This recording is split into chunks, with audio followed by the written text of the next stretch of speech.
Good morning అండి అందరికీ. చాలా రోజులైంది మిమ్మల్ని కలిసి. ఆ, ఈ మామిడిపళ్ళు సీజన్ ఎండింగ్ వస్తుంది కాబట్టి మామిడిపళ్ళతో ఒక రకమైన స్వీట్ తయారు చేద్దామనే ఉద్దేశంతో ఈ వీడియో ఈరోజు చేస్తున్నా. మామిడి పండు బెల్లం తయారు చేసుకుందాం. ఎలా తయారు చేయాలి ఏంటనేది సింపుల్గా తెలుసుకుందాం. ఇది ఒక ప్రయోగం మాత్రమే. బాగుంటే నా అదృష్టం, బాగోకపోతే మనందరి అదృష్టం. దీనికి బాగా దోరగా పండిన 2 మామిడిపళ్ళు అండి, బెంగన్పల్లి మామిడిపళ్ళు మనం తెచ్చాను. నేను దగ్గర 15 కేజీలు తెచ్చుకున్నాను. నేను దానిలో లాస్ట్ ఒక 2 కేజీలు మిగిలినాయి. ఇది ఒక్కొక్కటి వెయిట్ ఏం లేదన్నా సరే దగ్గర 700 గ్రామ్స్ ఉంటుంది. 2 కలిపితే కేజీన్నర అయితే ఈజీగా ఉంటుంది. దాంతోపాటు 1 లీటర్ ఫ్రెష్గా తీసిన చెరుకు రసాన్ని తీసుకున్నా.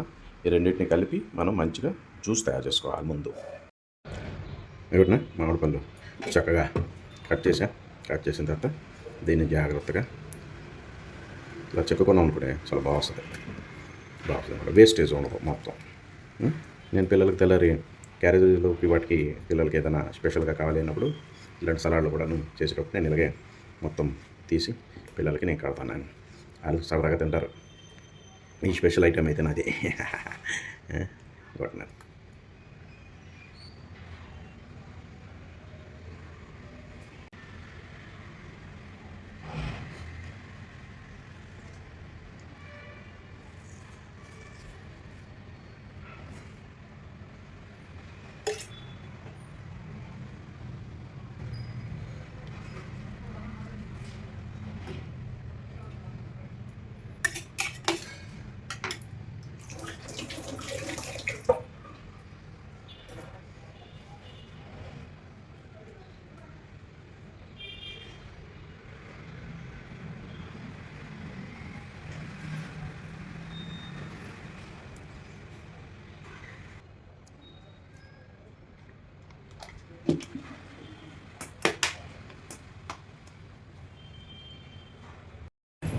రెండోసారి కూడా పూర్తిగా బ్లెండ్ చేసాము. బ్లెండ్ చేసింది మస్తు వచ్చింది, చాలా బాగుందా. ఈ జ్యూస్ని ఈ రిమైనింగ్ జ్యూస్ రెడీ అయిపోయింది. మిగిలిపోయి ఉన్న ఈ చెరుకు రసాన్ని కూడా మనం మొత్తం పోర్ చేసుకున్నాం. చెరుకు రసం మొత్తం పోర్ చేసుకొని ఇప్పుడు గ్యాస్ వెలిగించుకున్నాం. దీన్ని సిమ్లోనే ఉడకాలి. అసలు హై అనేది చేయకుండాను సిమ్లో బాగా ఉడకేసి బాగా పాకం వచ్చేటంత వరకు ఉడకేయాలి. చేస్తూ మాట్లాడుకుందాం. జాగ్రత్తగా నెమ్మదిగా కలుపుతూ ఉండండి. సిమ్లో ఉడకనివ్వండి. బాగా దగ్గరగా అయిపోవాలి. కలపకపోతే ఏటవుతుందంటే కిందన అడుగంటుకుంటే మాడు వాసన వస్తుంది. కాబట్టి బాగా కలుపుతూ ఉండండి. కన్సిస్టెంట్గా కలుపుతూ ఉంటే మధ్య చూసుకుంటే పాకం అయిన తర్వాత వీడియోని కంటిన్యూ చేద్దాం.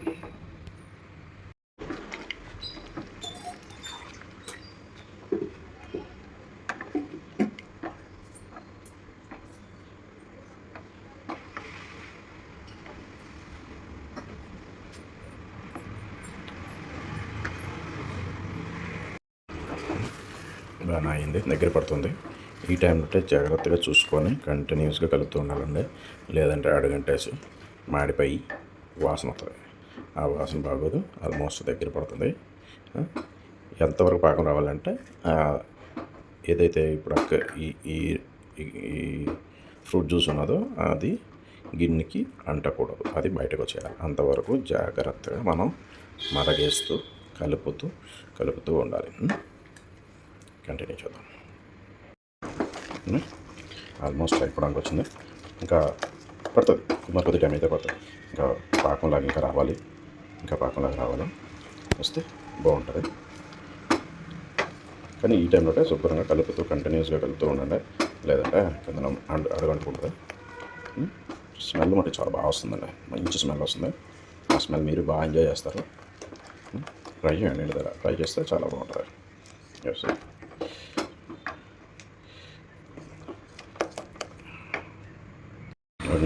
అయిపోయింది.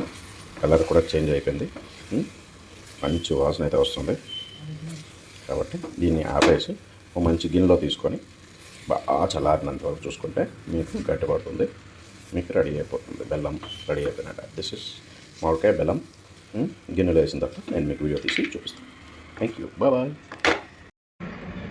ఇలా ప్లేట్లో తీసుకున్నా, ఇలాగంతా వేసుకొని ఉంచుకున్నా. బాగా చల్లారిన తర్వాత ముక్కల్లా కోసుకొని చక్కగా బెల్లం ముక్కలాగా తినేయడమే. టేస్ట్ ఎలాగుంటుంది ఏంటి అనేది మా ఆవిడకి కొద్దిగా ఇచ్చాను నేను. చాలా బాగుందన్నది. ఎందుకంటే చెరుకు రసం వేసాం కాబట్టి ఆ ఫ్లేవర్ బాగా తగులుతుందండి అని అన్నది. కొద్దిగా వేడిగా ఉన్నది కాబట్టి కొద్దిగా ఓ టేస్ట్ వస్తుంది. కొద్దిగా చల్లారిన తర్వాత చాలా బాగుంటుంది. కాబట్టి మీరు కూడా ఇంటి దగ్గర ట్రై చేయండి. చాలా బాగుంటుంది. పిల్లలు కూడా బాగా నచ్చుతుంది. చాలా హెల్తీ చాలా హెల్తీ. ఎందుకంటే దీనిలో మనం ఏది యాడెడ్ షుగర్స్ కానీ ఏ షుగర్ కానీ మనం వేయలేదు కాబట్టి మీరు కూడా ట్రై చేయండి. చేస్తే చాలా బాగుంటుంది. Thank you. Bye. Like, share and subscribe.